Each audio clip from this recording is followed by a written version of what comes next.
하나님 말씀입니다. 느헤미야 7장 61절에서 마지막 절입니다. 구약 성경 737면입니다. 오늘 나에게 주신 하나님의 말씀입니다. 함께 고백드리겠습니다. 델멜라와 델하르사와 구룹과 앗돈과 임멜로부터 올라온 자가 있으나 그들의 종족이나 계보가 이스라엘에 속하였는지는 증거할 수 없으니 그들은 들라야 자손과 도비야 자손과 느고다 자손이라. 모두 642명이요 제사장 중에는 호바야 자손과 학고스 자손과 바르실레 자손이니 바르실레는 길랏 사람 바르실레의 딸 중 하나로 아내를 삼고 바르실레의 이름으로 불린 자라. 이 사람들은 계보 중에서 자기 이름을 찾아도 찾지 못하였으므로 그들을 부정하게 여겨 제사장의 직분을 행하지 못하게 하고 총독이 그들에게 명령하여 우림과 둠밈을 가진 제사장이 일어나기 전에는 지성물을 먹지 말라 하였느니라. 온 회중의 합계는 42,360명이요 그 외 노비가 7,337명이요 그들에게 노래하는 자가 245명이었고 말이 736마리요 노새가 245마리요 낙타가 435마리요 나귀가 6,720마리였느니라. 어떤 족장들은 역사를 위하여 보조하였고 총독들은 금천 드라크마와 대접 50과 제사장의 의복 530벌을 보물곡간에 드렸고 또 어떤 족장들은 근 2만 다르크와 드라크마와 은 2,200마네를 역사곡간에 드렸고 그 나머지 백성은 근 2만 드라크마와 은 2,000마네와 제사장의 의복 67벌을 드렸느니라. 이와 같이 제사장들과 레위 사람들과 문지기들과 노래하는 자들과 백성 몇몇과 느디님 사람과 온 이스라엘 자손이 다 자기들의 성읍에 거주하였느니라. 아멘. 예수 그리스도의 은혜와 사랑이 충만한 저와 여러분의 삶과 가정 되기를 주님의 이름으로 축복합니다. 아멘. 바벨론으로서 돌아온 사람들, 그 귀향민들에 대한 명단을 기록하고 있는데요. 오늘은 그 바벨론에서 돌아온 사람들 중에 계보를 증명할 수 없는 사람들이 있었다는 것을 이야기하는 것으로 시작합니다. 61절입니다. 델멜사와 델하르사와 구룹과 앗돈과 임멜로부터 올라온 자가 있으나 그들의 종족이나 계보가 이스라엘에 속하였는지는 증거할 수 없으니. 자, 이 델멜라, 델하르사, 구룹, 앗돈은 이제 바벨론 지역인데요. 거기서 올라온 사람들 중에 가문마다 이 역대상 5장에 보면 이 족보를 통해서 하긴 하는데 그 사람들의 가문의 이름의 족보를 통해서 그 사람들의 신분을 정확한 위치를 확인할 수 없었던 사람들이 있었다라고 하면서 이제 이야기하는 겁니다. 그러면서 그 사람들이 642명이다라고 하는데 그 중에 특히 63절에 보면 제사장들이 이런 사람들이 있었다는 거예요. 호바야, 학고스, 바르실레 자손, 이렇게 세 자손은 어떤 사람들이었냐면 64절에 보면 이 사람들은 계보 중에서 자기 이름을 찾아도 찾지 못하였으므로 그들을 부정하게 여겨 제사장의 직분을 행하지 못하게 하고, 이렇게 기록되어 있습니다. 제사장인지에 대한 그 신분의 확인을 가문마다 가지고 있는 족보를 통해서 확인하는데 바벨론 오랜 시간 동안 있으면서 그것을 유실했던 것 같아요. 그리고 제사장의 특징은 백성들이 드리는 11조를 통해서 생활을 했는데 바벨론에서는 당연히 제사를 드리지 못했고 그 11조가 없었기 때문에 제사장으로서 삶을 살지 못했겠지요. 그럼 바벨론에서 일반적인 직장을 가지고 살다가 이제 돌아오게 된 겁니다. 그런데 이제 어떤 신분을 확인하려고 하니까 그 족보가 없는 겁니다. 또 국가에서 가지고 있는 기록물에서도 그것이 전쟁으로 인해 유실됐던 것 같습니다. 그렇게 이렇게 된 상태에서 제사장들의 그 제사장을 정확하게 신분을 확인할 수 없으니까 그 사람들에 대해서 더 이상 확인될 때까지 제사장 직분을 행하지 못하게 하고 또 우림과 둠밈을 가진 제사장이 일어나기 전까지는 그 지성물을 먹지 못하겠다, 이런 이야기가 나옵니다. 총독 스룹바벨은 제사장 직분을 특별히 또 까다롭게 아주 신분을 철저하게 확인하고 검증했다는 거예요. 제사장은 하나님 앞에서 백성들을 중보하며 제사 드리는 직분이었기 때문에 너무너무 소중한 직분이었기 때문에 아주 철저하게 검증되고 철저한 원칙에 의해서 다 살폈다는 겁니다. 그래서 그 제사장 직분들의 정확한 계보가 확인될 때까지 그들은 제사장 직분을 하지 못하겠다는 것이 오늘 본문에 나오는 겁니다.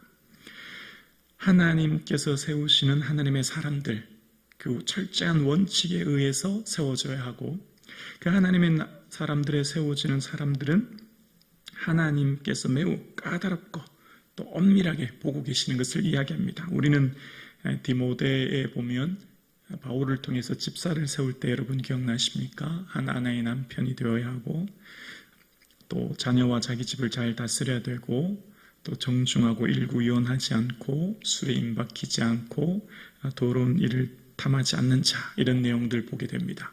그러니까 하나님이 세우신 직분자들, 하나님 매우 엄격하고 까다로운 기준에 의해서 세워져야 함을 보는 겁니다.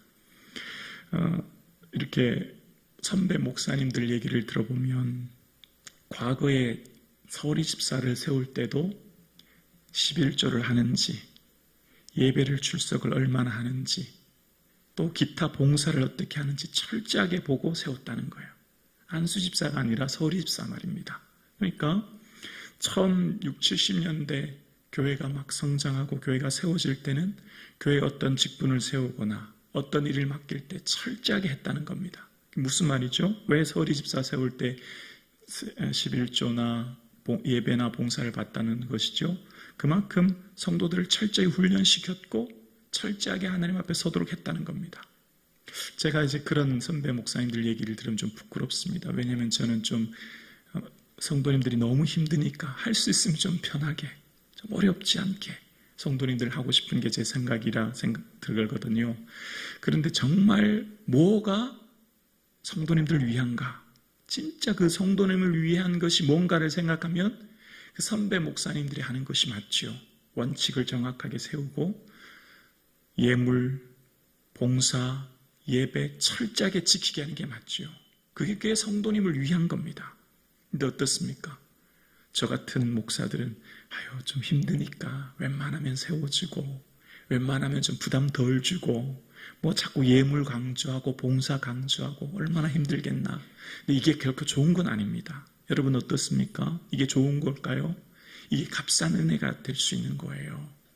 정말 성도님을 사랑한다면 철저하게 기준을 세우고 예배와 예물과 봉사를 강조하는 게 그 성도님을 위한 것인 줄로 믿습니다. 아멘이십니까? 이게 정말 그 영혼을 위한 거예요. 근데 일반적으로 성도님들이 생각할 때 앞에서 목사가 뭐 자꾸 예배를 하고 봉사를 하고 예물 드리라고 하면 딱 피곤하죠. 그런데 오늘 본문에는 제사장의 바벨론에서 돌아왔어요. 그럼 제사장들 입장에서 얼마나 서운할까요? 나는 제사장인데 그곳에 있는 동안 내가 족보를 유실했다고, 나를 검증해야 된다고, 나를 확인해야 된다고. 여러분 돌아온 제사장들 시험 들지 않을까요? 마음이 낙심되고 상하지 않을까요? 한번 생각해 보십시오. 제사장들의 입장에서 볼 때 어떻겠습니까?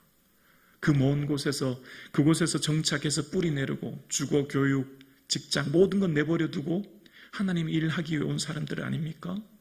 하나님 있기 위해 봉사하기 위해 왔는데 총독 스룹바벨이 확인해야 된다고, 정말 제사장인지 다 일일이 확인할 거라고 그러면 그 듣는 마음 사람들이 얼마나 상심이 되고 낙심이 되지 않겠습니까? 또 이 사람들은 그 먼 곳에서 모든 것 포기하고 온 거예요. 70년 동안 살았으면 바벨론에 있는 게 훨씬 좋아요. 굳이 돌아오지 않아도 되지요. 근데 왜 돌아왔습니까? 주의 일을 하기 위해서 성벽을 재건하고 하나님의 예배를 집례하기 위해 돌아온 거예요. 그렇게 돌아왔는데 이 사람들도 아마 짐작했을 거예요. 왜냐하면 자신들의 족보를 유실했기 때문에 내가 입증할 게 없잖아요.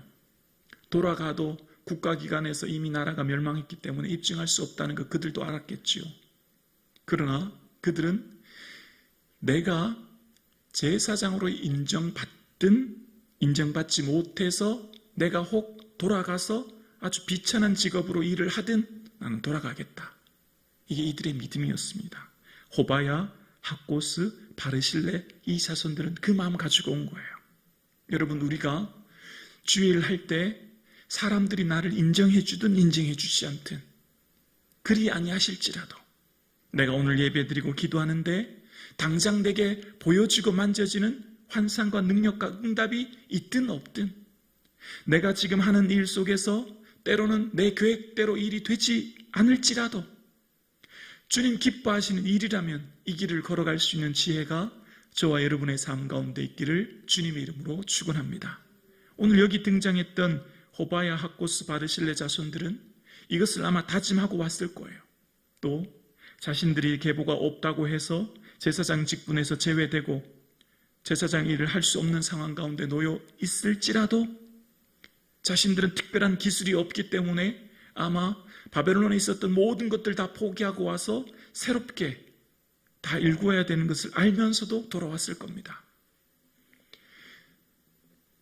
주의 궁전에서 한 날이 다른 곳에서 첫날보다 나은지 악인의 장막의 거함보다 내 하나님 문지기로 있는 것이 좋사오니 우리가 주의를 하는 것이 세상 사람들 또한 교회 안에서도 내 생각대로 응답이나 인정이 없을지라도 내가 이 한 번의 새벽 예배, 한 번의 기도, 주를 향한 한 번의 헌신, 내가 주를 향해 이 걸어가는 길이 때로는 내 짐이 무겁고 힘들지라도 이 고난의 길을 주를 기뻐하시는 일이라면 걸어갈 수 있는 믿음이 저와 여러분 가운데 있기를 주의 이름으로 축원합니다.